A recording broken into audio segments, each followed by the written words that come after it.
Human Nature, a journey in search of a peaceful and prosperous society with human nature as a guide. Led by your host, Adam Heyman. Hello, everybody. I have a real treat for you today. My guest is Scott HORTON, who, if you don't know already, I feel sorry for you and yet happy because you're about to be introduced to an amazing individual. Let me read you his bio real quick. Scott HORTON is the director of the Libertarian Institute, editorial director of antiwar.com, host of Anti-War Radio on Pacifica 90.7 FM KPFK in Los Angeles, California, and he podcasts The Scott HORTON Show from scotthorton.org. He is the author of 4 books and has conducted more than 6,000 interviews, mostly on foreign policy, since 2003. Scott lives in Austin, Texas, with his lovely wife, Larissa. And I'm going to talk to him about his upcoming book a little bit called Provoked, about the catastrophe in Ukraine and what the American regime did to cause that.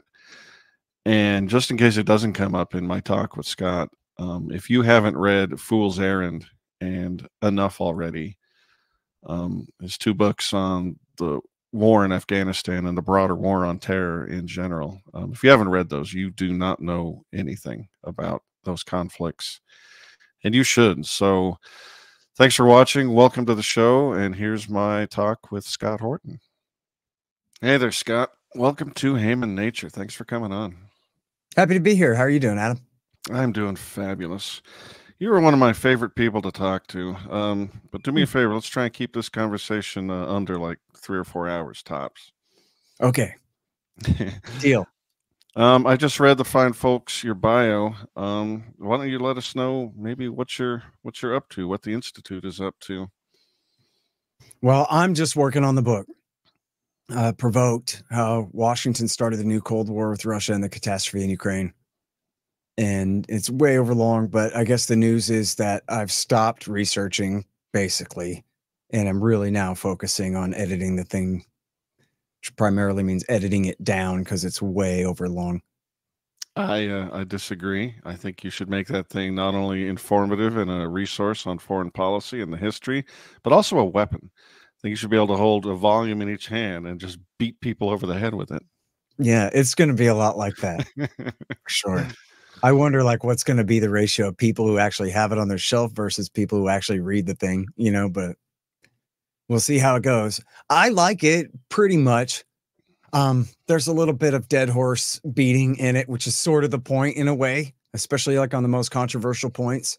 They're like, oh man, I'm sorry. You're just going to have to look at chapter 4 of Scott HORTON's book and then shut up, you know, kind of thing. Like I want people to be that well armed with it. You know what I mean? That's what we need. I mean, that's what you gave us in Fool's Errand and Enough Already. You know, people who are ideologically and personally, you know, emotionally invested in a certain narrative. And if you want to turn them from that, you know, you can't just whisper. You can't just, you know, obliquely point and say a thing. You got to hit them over the head with footnotes and arguments. And so, yeah, give us both volumes, buddy. I mean, that's basically the deal. It's the Enough Already of Eastern Europe. Yeah, and perfect. Of course, there's a lot of terror wars thrown in because it's all mixed up. But yeah, well, I cannot wait, my friend. But look, everybody knows you as super smart foreign policy guy, but that's not the guy I want to talk to today. I want to talk to old cab driving Scott HORTON, who's still flirting with the John Birchers, and you know. Wait a minute. You asked me about the Institute, and I didn't answer that part.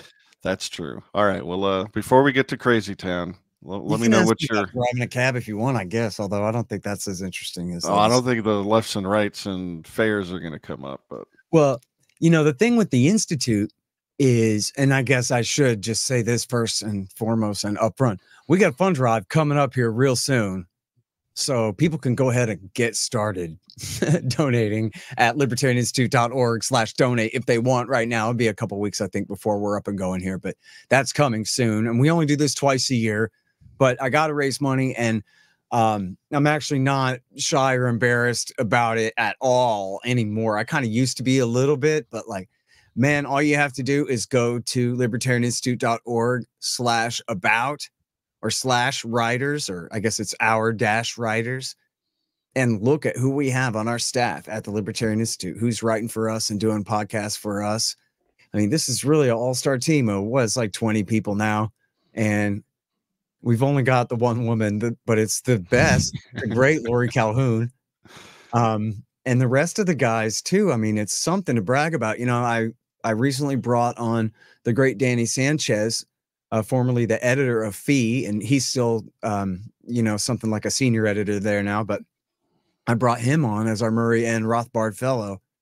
And he says to me, he says something about how he's just so honored. I hope I'm not breaking confidence, say just how honored he was to be on the same page, on the same staff with the likes of Sheldon Richmond and Jim Bovard and Lori Calhoun and all these great people.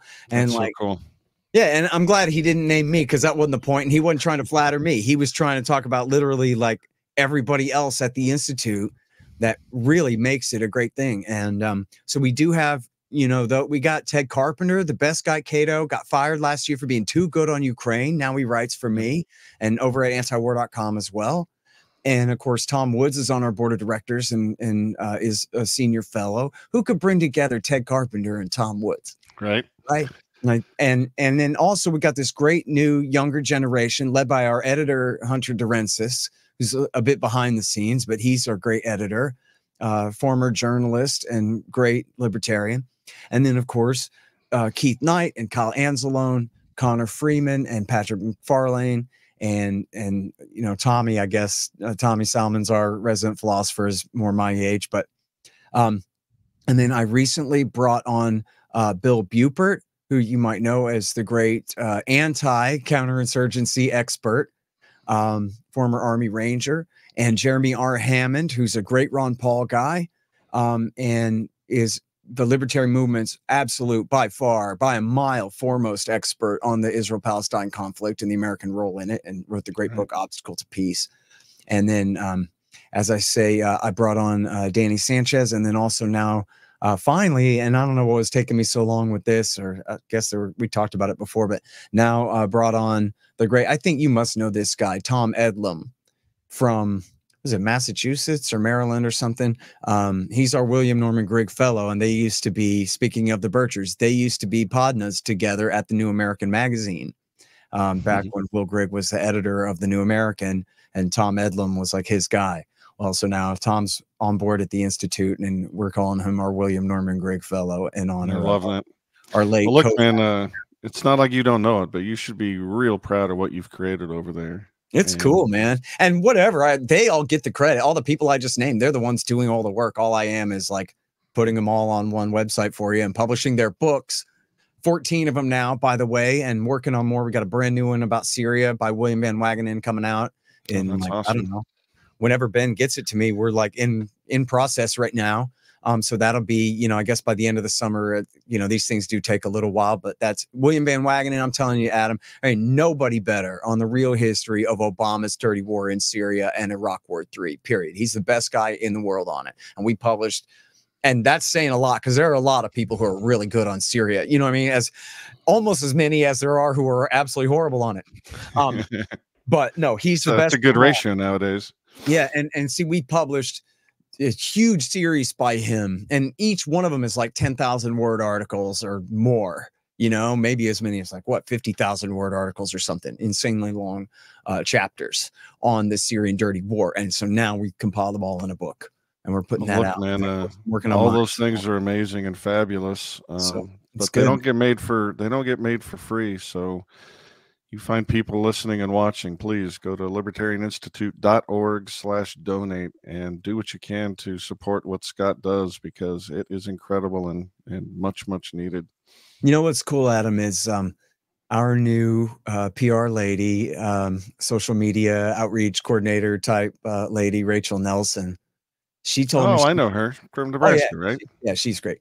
And she says to me, she's like, well, like this is the Institute is where I learned about this stuff first. That's amazing. Right. So like there's a whole, like, as time goes on here, there was a time where I really felt like a real kind of upstart. But like now it's been 8 years and we've really built it into something that is really great and published all these books and all these things. And then that's like the realization hit me. She's not the only one, right? Like there are people who this is their introduction to libertarianism. Wow. This group of people, these podcasts and these articles and that had to be a real turning point in your perspective, right? When you're no longer just like an addendum or an underscore, but you become a fountain for a whole group of new people. I mean, this is the problem too, right? Is I got to get this book out of the way so I can actually do my job being the director of this institute and really doing a better job of taking care of the institution itself, not to be too redundant there. But like, I got to be a little bit more Eric and a little less Justin, I guess, you know what I mean? And run the thing. But, well, plus we need that book. I mean, we really need that book. Yeah, just like everything else in the world. Once the book is done. But like I said, I want to drag you into the realm where you're not writing, 4,000 footnotes to try and prove what you're hypothesizing. 5,200 so far. Oh, that's awesome. Yeah. So in the realm of what the hell do you think is going on? Talk to me about your opinion about this crazy election cycle we're in. Things are just so weird in America these days, I mean, maybe they always have been, but doesn't it seem like a little extra freaking weird this year? Yeah, everything's crazy. Although, back in 2015, when Hillary Clinton first started running again, I just turned my TV off and I ain't turned it back on since. Like that was the final straw. I just can't deal with it. You know what I mean? And like, that's going on a decade ago, right? Like that was when I quit. It's been 10 years since I quit Facebook. That was the summer of 14 when I quit Facebook. Time goes by so quickly, you know what I mean? But I'm not plugged into like having the cable TV news on all day kind of thing. I'm not doing live radio anymore. So I'm really out of the news cycle. And other than antiwar.com stuff, watching Dave DeCamp's show in the morning and Kyle Anzalone's show and reading antiwar.com. And then, I get whatever kind of random stuff off of the Google News app on my phone and a couple other things. But I really kind of miss a lot of that stuff. I guess, when I'm reading the journal, there's always some crap going on, but it's kind of a superpower, not watching that stuff. Just taking it back to Hillary. Did I ever tell you? Twitter.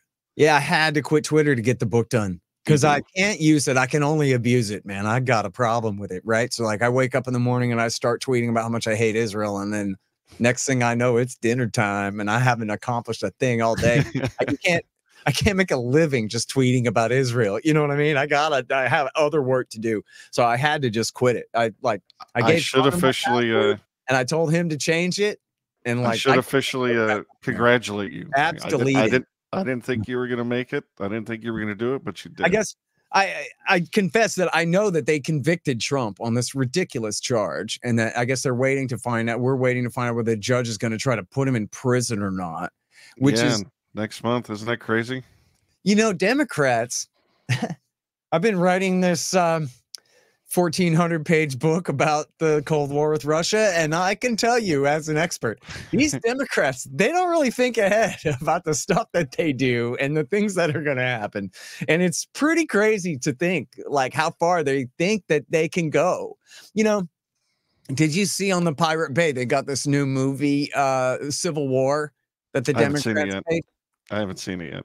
Well, it's just what you would think, but it's it's their like liberal Democrat fantasy of, for some reason that doesn't make sense. It's Texas allied with California. Maybe there's been like a right-wing coup in California, and now California is allied with Texas at war with the wonderful center-left liberal establishment government.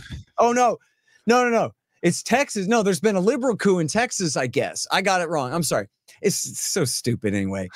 But no, it's Trump. It's the libertarian from that one TV show. Ah, crap.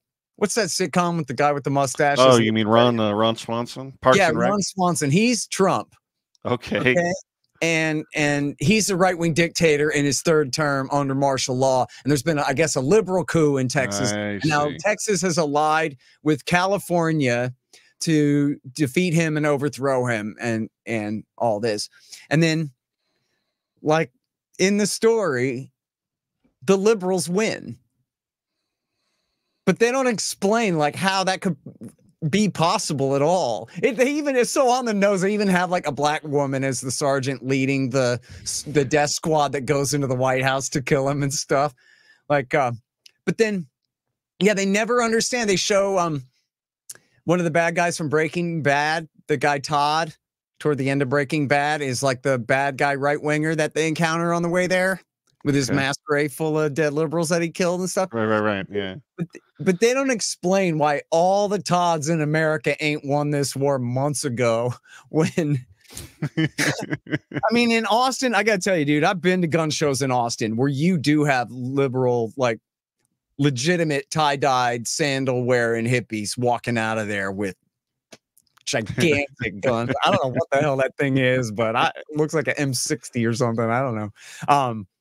You got some of that around here, but let's just like agree that by and large, you want to know who's got a basement full of weapons. It's right wingers in America. And like, it just seems so silly that in the story, the right wingers control the national government. Right. And they're the half of the population with the guns. And yet somehow the liberal Democrat women all defeat them anyway at the end. You know what I mean? I could see them like the same kind of thinking going into making a movie like that. It's the same kind of thinking going into like, well, we'll just use lawfare to stop the guy who's going to win the election. You know, like this is exactly what they, you know, invoke as excuses when they do a color-coded revolution in somebody else's country. Right. Like, well, the wrong guy's going to win, so the guy in power cheats, and so that's why we get to overthrow him. Is because he's cheating to keep his legitimate successors out, you know, or potential successors out. I mean, it seems short-sighted. You know, in Belarus or wherever. Go ahead. It seems short-sighted, but they keep doing it, and it doesn't really seem to negatively affect them. I mean, admittedly, you know, doing a coup in Eastern Europe is a little bit different than doing it where you live. But it does seem weird that they keep doing these things that on the face of it look like they're going to backfire in their face. But you mentioned, you know, all us rednecks that are, you know, basements stock full of guns, and, you know, there's millions of us out there.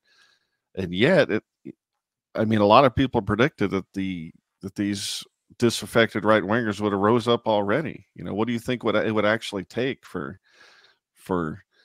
you know, the trope on the internet to be true? You know, the right wingers got all the guns. What do you crazy Democrats think you're doing? Yeah, but the right wingers don't do anything. They believe in law and order, so they don't do anything. Well, that's true. Although, I mean, the way I remember it in 2016, they wanted badly to steal the nomination from Trump at the convention. Right. And they talked about it for months and weeks leading up to the thing. And then they didn't dare try it because the actual, like the literal situation in the room was that all the guys with upper body strength want Trump. Right. So what are you going to do about it, Bill Kristol? Really? Right. And then that was it. What were they going to do about it? And it was just too overwhelming, the support. And so they had to back down to it. They were afraid to clamp down. It wasn't going to work. It was going to blow up in their damn face. They had to relent. We have learned over the years out of options to stop him. We can't stop him. Then they try to frame him for treason with Russia to try to stop him that way. And then ultimately he had the votes. I mean, last time around, I think you could argue that they did a deliberate destabilization campaign with the extended lockdowns in the Democratic states, which they were able to successfully reflect all against him instead of themselves, which I think is interesting, but it's true that it is sort of one country, right? And this was happening on his watch. And then all of the riots, you know, there's this, if people haven't read it, there's a really instructive article. I'm pretty sure it was in Time. I think it was about like a sort of congratulatory version of, yeah, we stole it all right, sort of thing. And one of the things that was really important in that article was about how they talk. I'm almost certain is in that article. They explicitly talk about how come there were no leftists on January 6th? They all stayed home. Why? And it was because they all got a text message on their phone telling them stay home. You stay out of this. This is going to reflect badly only on them and not on us, and whatever the plan was. And so they stayed out. And I think they give other examples too, where they show that these mobs are being turned on and off by these progressive groups. Yeah, I definitely want to talk to you about that in a little bit. Me, you know, how they were able to do that, knowing leftists, but I mean, I assume it's just money back. I want to get to turning them on is one thing. Turning them off is another. Hey, everybody, don't go out today. Like, I don't know. And then all the black bloc guys do what they're told by the Democrats. Okay. I think there's a whole lot of money involved. I don't think these guys were just showing up. I mean, I think they were getting travel expenses covered. You know, all these people showing up from different states. And yeah. Anyway, before we get to that, because you have Biden falling down too. I mean, this is the other big thing of the election. Is the other day he's wandering off, and the prime minister of Italy has to grab him by the elbow, and he sits there. I mean, even, you know, just regular people. This, I like to say that, like, even my auntie, who's not political, right? Like, everybody's auntie, every person in the country, all of us can look at Biden and just go, "This guy's too old to be the president." Right? Like, you don't have to have politics at all to just be like, this guy's not even in charge at all, is he? He couldn't be. You would have thought that 4 years ago. He like slowly puts his sunglasses on. He like clearly doesn't know what the hell. He's like forgotten where he is and what is going on, you know? Are you on the side of Robbie the Fire Bernstein, who really is hoping that Biden wins? Because how does he phrase it? You know, he's a good... he's got OCD, and he really wants to ride this dementia out and see where it goes all the way. That's funny. I mean, I could see the humor in it.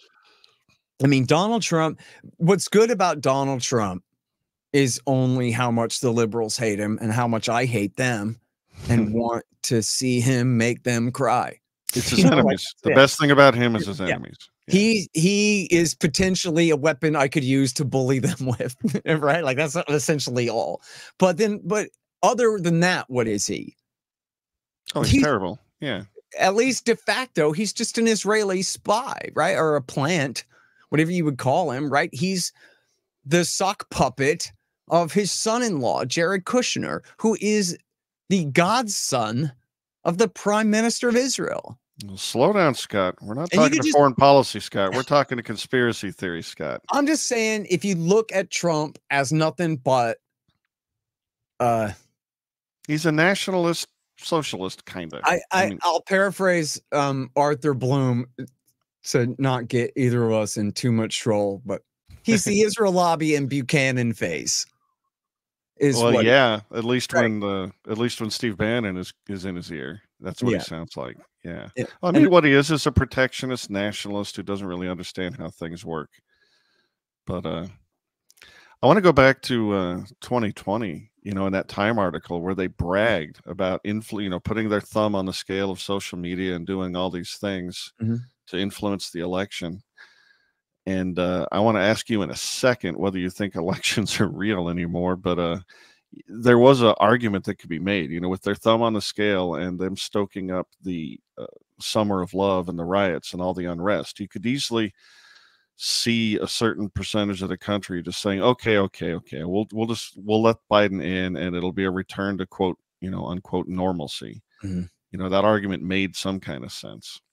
Right. Well, that was the real tragedy of it all, right? Was what Ron Paul was selling in 08 and 12 was a return to normalcy after the generations long perversion of the American system due to the Cold War against the Soviet Union.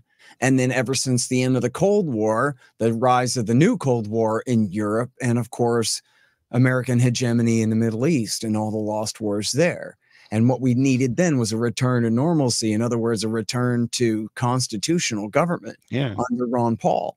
And instead, what we got, because the American people told him no twice, the Republicans of America lined up and voted for John McCain and Mitt Romney instead of him, because they knew better, if you ask them, the way I remember it.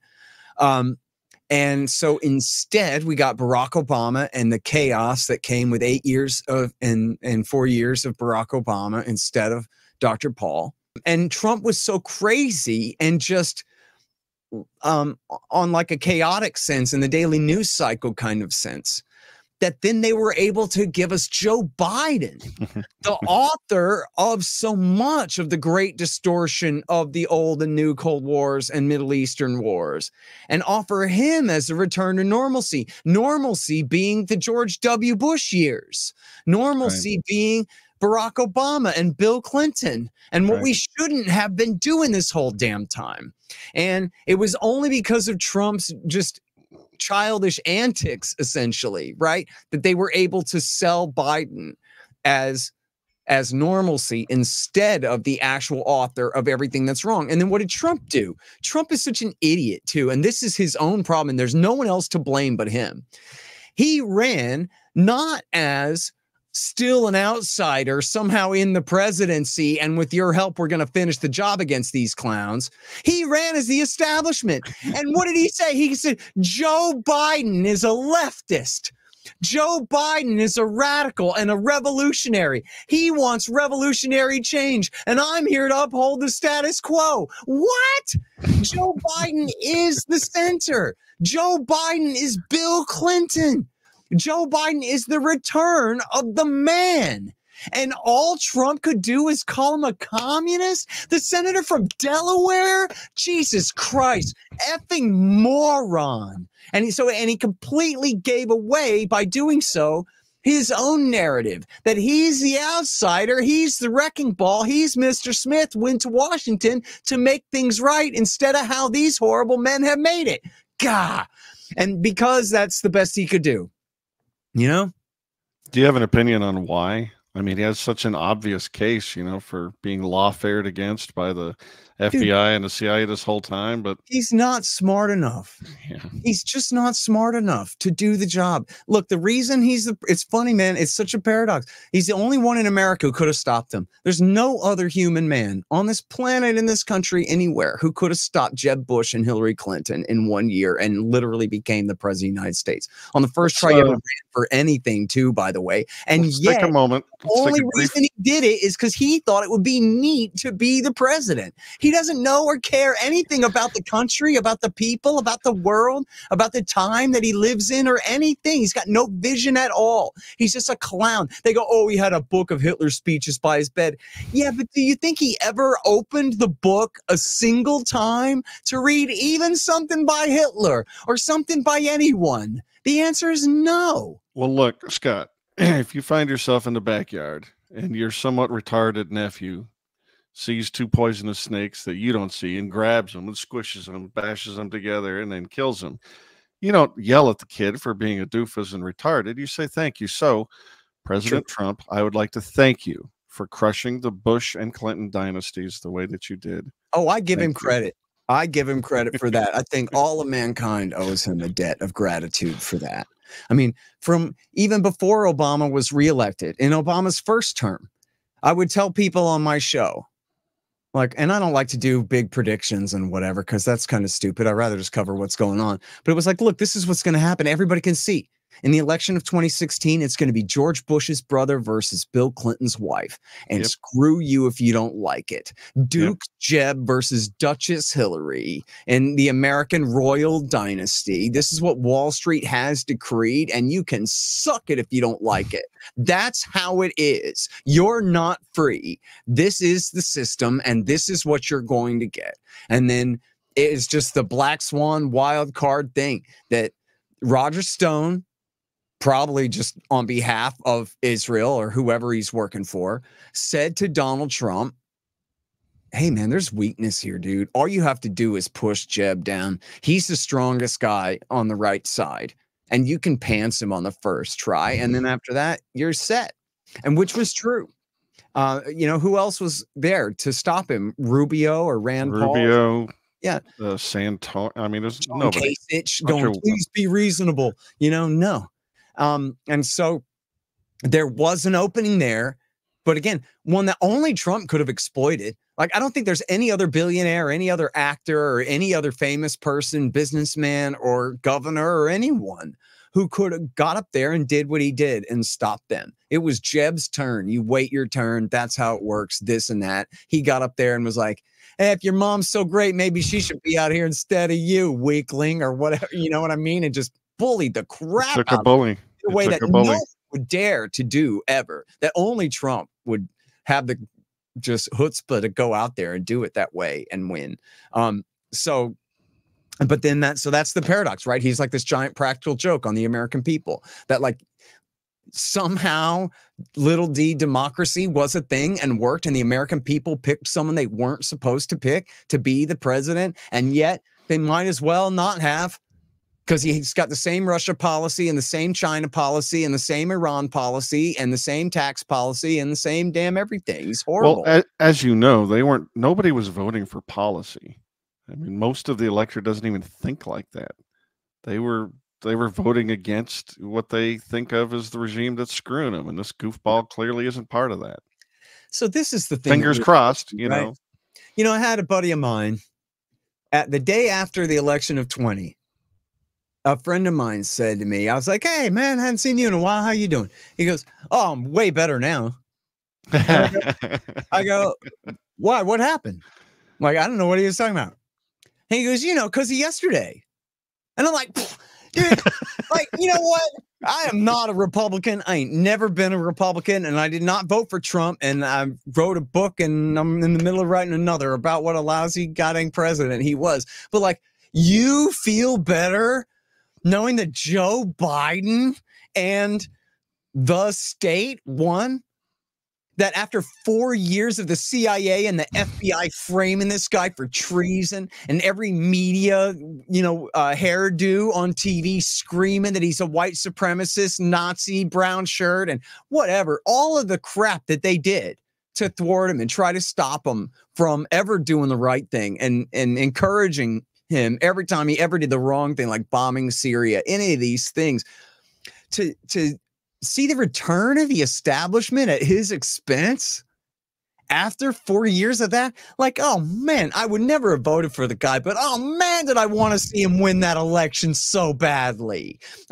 Because F you to them for daring to lie to us about Russiagate for 3 years, for daring to perpetrate this hoax that this guy was anything but basically a center-right conservative, that he was some kind of fascist threat to the American constitutional order. He was going to create a white supremacist, you know what, abolish the FBI and create a new agency of all brown shirt skinheads to go rampaging through the land. Like, man, your buddy, them crush, and I wanted to see all the women on TV news cry, Martha Raddatz and all of the rest of them cry again more, because yes, no, really, we hate you and your lies don't work on us, and F you. But instead they stole that from us, and I'm pissed. And even if he wins this time, it's still not the same effect as like the real repudiation that they deserve. Not that he deserved the victory, but they deserve that defeat so badly. And to think that people would be relieved that they had won, that the CIA and the FBI and the military and Wall Street and the regime had won over the goon from Queens. Are you kidding me? God dang it. Like, I remember one time you asked me about driving a cab. In 2004, I says to these people in my cab, guy and this gal, and I says, who are y'all voting for? And they're like, geez, I don't know. I'm really having trouble deciding. I kind of like them both so much. And I start screaming at them. Like, you know, Bush lied you into war like 1 year ago, but you don't hold that against him. You're not upset about that at all. You don't care at all that he lied you into war. That he pretended Iraq was going to attack us if we didn't stop him first. And now you're like, oh, I don't know. Maybe this, I kind of like this guy's Social Security policy, but I kind of like that guy's Medicare Part D. What? And look, I hate John Kerry. I hate him more and better than you and all of you. But it wasn't about John Kerry. It was about George Bush had to be punished. He had to be held accountable. The American people had to tell D.C., you can't lie us into war. We hate that. And you don't even care. You have to be instructed by your darn cab driver that this is an issue worth considering in this election right now? And of course, because Kerry wasn't running on, he lied us into war. He lied me into war, and I'm sorry I voted for it, and I'm going to stop it. He wasn't running on that. He is, did not deserve to win any more than Trump. But damn, did Bush deserve to lose? But the point is that, like, how come I got to think of this stuff for people?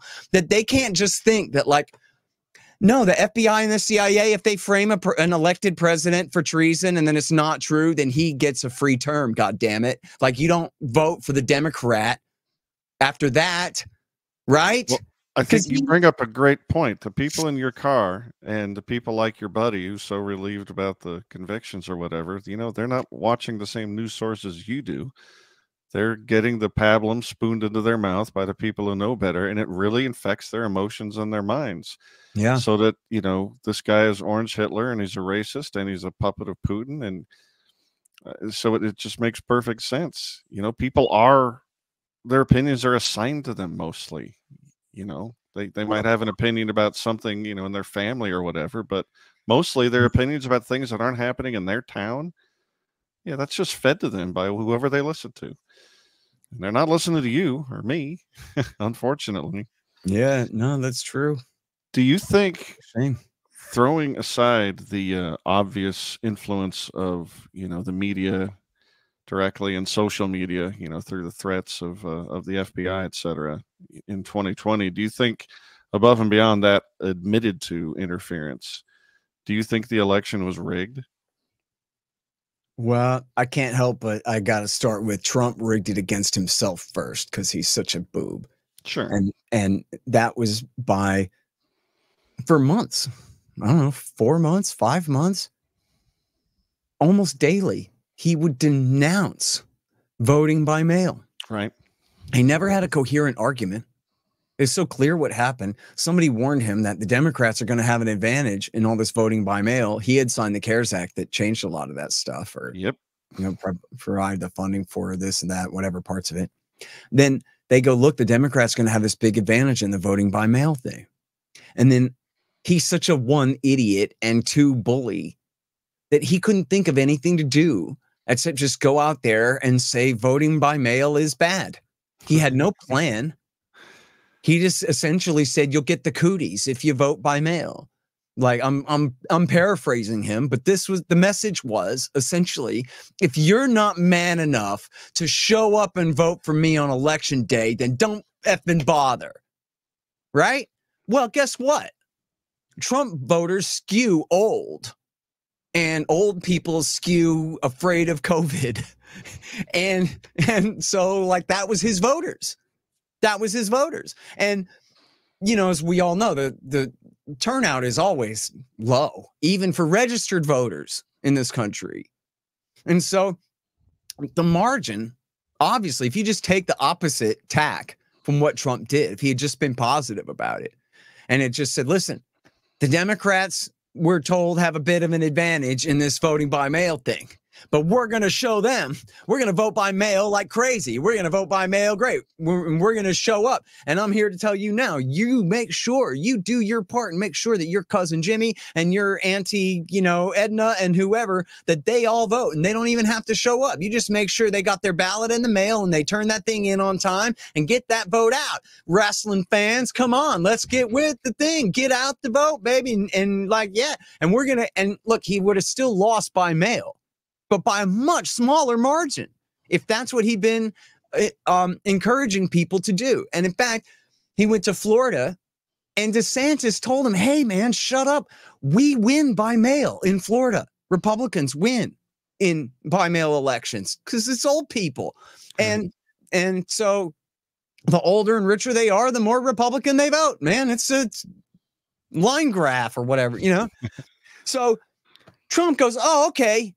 I mean, except in Florida then. Except in Florida. Here, you won't get the cooties if you vote by mail. Everywhere else, it'll turn you gay. But not in Florida. It'll make you rich. Vote by mail. Go ahead. Okay, so this is completely incoherent. It makes no sense.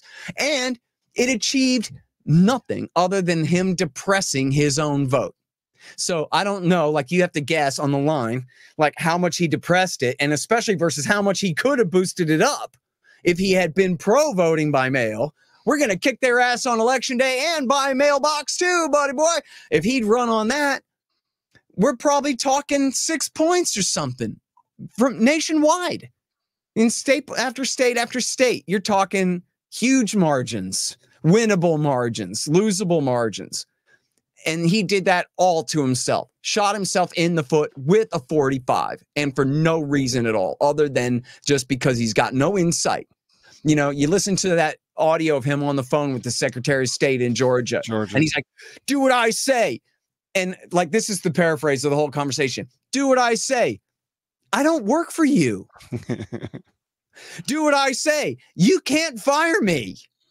Maybe you never read the Constitution before, idiot, but I work for the state of Georgia, and I'm not in your chain of command, and there's nothing that you can do to me. So screw you. And Trump goes, oh no, I have no plan. What am I going to do? I thought that if I just insulted mail-in balloting, that would make mail-in balloting cry and go home. But that's stupid. And it didn't work. And so he lost. He did it to himself. That was his margin of defeat right there. And then you mentioned them putting their thumb on the scale of social media. Man, you can't exaggerate that. You take like the top 10 right-wing influencers in politics. They were all crushed. Yeah. This is all proven fact in the Twitter files from the documents. Matt Taibbi and all those great journalists who've gone into the Twitter files, they showed. If you name them, Charlie Kirk and Jack Posobiec and all of those guys, what's his name? I can't think of right now. They all got crushed down. All of the basically, you know, top new right pro-Trump guys got crushed down. If not outright banned, they got completely shadow banned, you know, which is in a way more effective than banning them because they keep tweeting and not keep tweeting and don't know what's going on. And so I think everything you say is correct, but I still think that if it wasn't actually criminally rigged, I don't know anything about human nature. Because first of all, you have all these extra ballots just lying around. On my little, because the voter rolls are just garbage. In my cul-de-sac alone, there were 6 ballots sent out that should not have existed. They're from people who moved away or who dead. One guy got one for his cat. I don't know how he did that, sending away from magazines or something. Wow. So there's all these extra ballots. And the voting process itself is a black box. It's not auditable. Yeah. Part of that is on purpose, you know, secret ballot and all that. And part of it is, you know, it's just not designed to be audited. We don't actually know. Additional votes can get added when that's even without even talking about those ridiculous voting machines. Seems like they tried to bring it to court all over the country and they just couldn't go anywhere, you know. They can either don't have standing or they say the margin is too small. So they never even look. But even if they had one of them, it was like Minnesota or one of those states, I guess, where the Democrats say, Judge, we want you to throw this out. And the judge goes, hell no, I'm not throwing it out. I want to hear this argument right now. Trump lawyers, go ahead. What you got? And essentially they're like, well, Judge, we want you to throw out all the black votes. And he's like, why? Well, I'm not defending the Republicans. That's why. I'm not trying to defend the Republicans, but I want to close the loop. You've got the 3 things, all these extra ballots, because voting rolls are trash. And so all these ballots that aren't supposed to be ever recorded for a vote are out there. That's even without somebody just printing extras because they want to cheat. You got a system that's opaque. And then you've got the third and vastly most important thing. It matters enough for everybody in the country who's on the left to cheat. Why does it matter? Because for over 4 years, every talking head who spoon feeds information and opinions into my brain has been telling me that this is the next Orange Hitler, white supremacist, homophobic. He's not only going to build a wall, he's going to keep you in it. He's literally a monster from hell. And you don't think that's just going to motivate some poll worker in Michigan or whatever to cheat? It's going to everybody's hair was on fire over this. So Yeah. I think that the means, the motive, and the opportunity were all there. And if it wasn't rigged, again, I'd like to know why. Everything I know about people says they should have rigged it.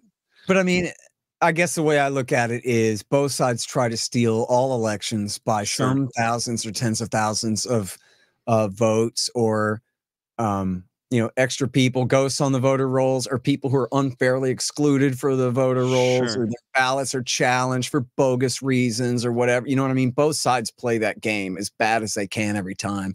I guess the question is always like, does it matter in the end, within or outside the margin of error and in or victory, and in which states and that kind of thing. So it really does. You bring up a great point. In 2016, all the Democrats screamed and yelled that these elections are rigged. In 2020, all the Republicans screamed and yelled that these elections are rigged. It's 2024, and neither party, you know, different parties control different states. No one has tried to fix the voting system, which means what? They want means what? They want to be able to rig it. Yeah. But look, I mean, they could not. I mean, it's not like they didn't have the motive to try to stop him in 16. They tried to frame him for treason. That didn't work. And at his margin was just too high, right? That was the thing. It's sort of like if you go back to Hillary Clinton, remember when she sputtered in some interview, she goes, yeah, I don't know why I'm not ahead by 50 points right now. Remember that? Yeah. Well, same thing for Trump. Well, if Trump had won in a landslide in 2020, because everybody loved what a great job he did, then he would have won by a landslide, and they wouldn't have been able to cheat. They would have been able to only rig it and stuff ballots by, you know, small margins that wouldn't account for that. The fact that Joe Biden was anywhere near him as a sitting president, incumbent, running for re-election is on him for sucking, you know? Let me ask you this. Especially, well, God. I mean, well, I have so many questions. And part of this interview is going to end up going behind the paywall, but we haven't got to that point yet. But yeah, getting back to 2024, literally, what do you think is gonna happen? And let me motivate this by telling you about a bet I made recently, or tried to get. I couldn't get the right odds. Oh, first of all, did you know in 2014, when Hillary was beginning to be floated as the person they were going to run, I bet my buddy $100 that if their Democrats are stupid enough to put her up, she's going to lose to whatever idiot the Republicans put forward. And God bless them, the Republicans tried to make it close for me by picking Trump. But I knew that woman was the most hated creature on the planet. There's no way she could ever win. I know. Back when I would say that it's going to be Jeb versus Hillary, no matter what, then I would always conclude, and then it's going to be Jeb because Hillary could never win. Of course. So hated. Anyway, I tried to make a bet because my libertarian friends here in Nevada were just screaming about it's going to be Biden that's going to win. It's going to be Trump that's going to win. And I'm like, what kind of odds you guys want to give me that neither Trump nor Biden ends up on the ballot in November? Because again, this situation that we're in is just weird. He could easily die.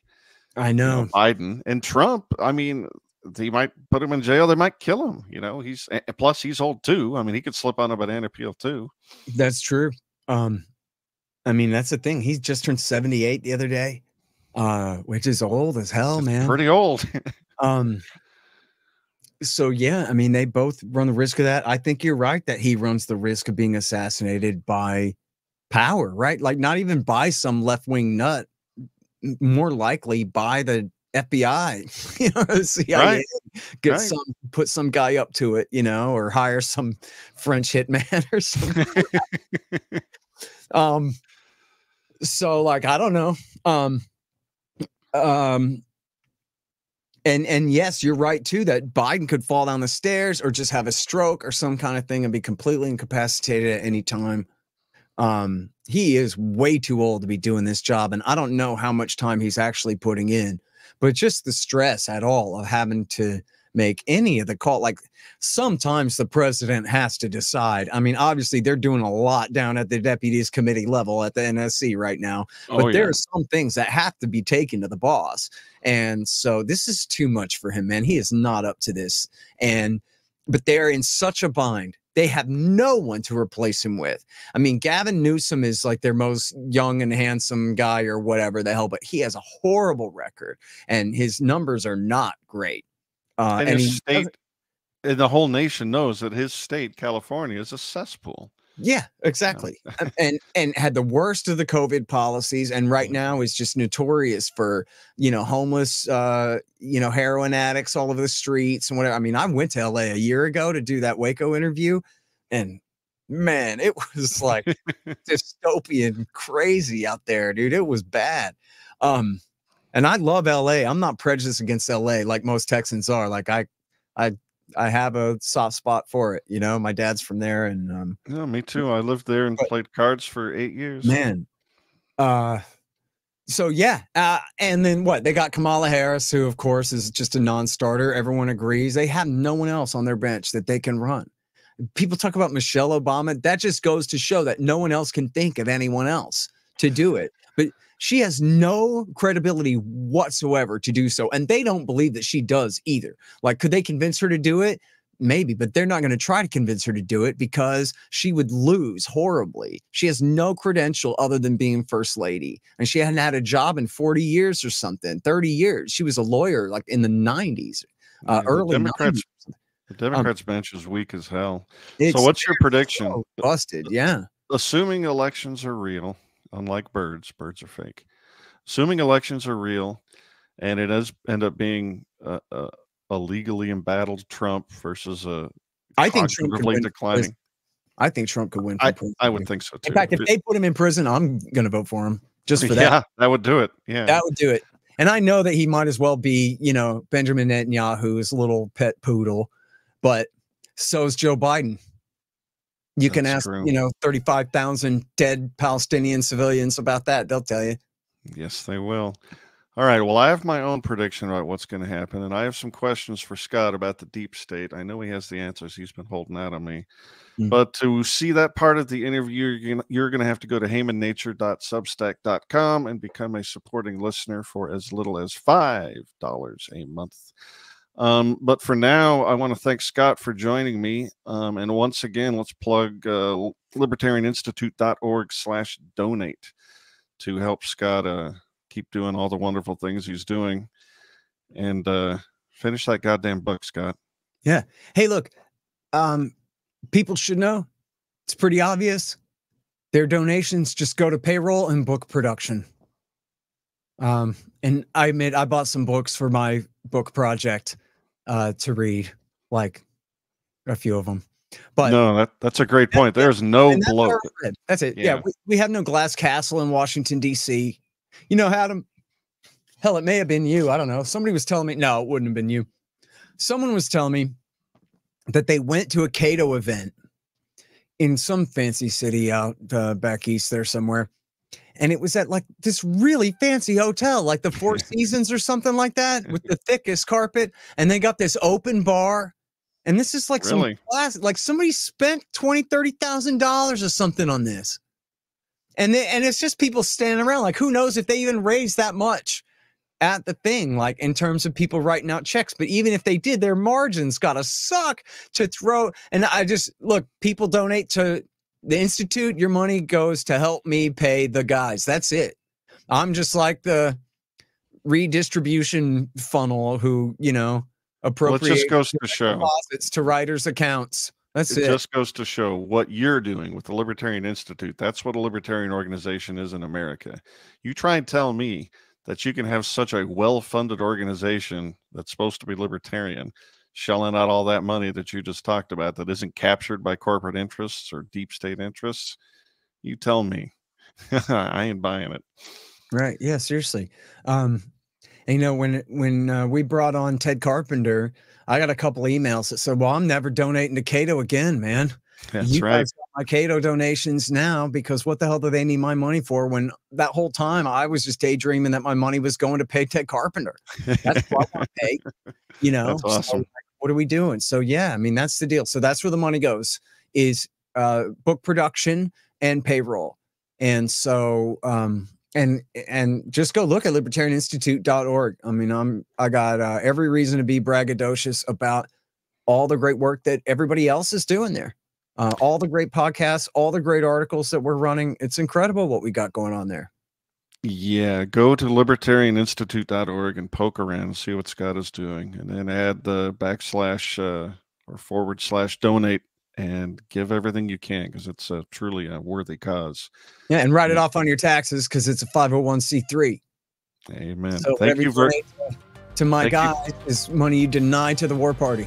Yeah, absolutely. Thank you very much, Scott, for coming on Human Nature. I appreciate it greatly. Thanks, man.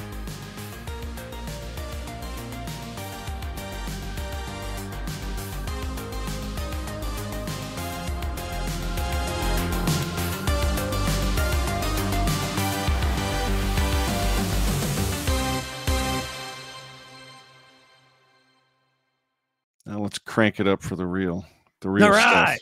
stuff. Let's do it. All right, give me a second. I'll intro us again. You want to load up again, or? Yeah, go ahead. All right, here we go.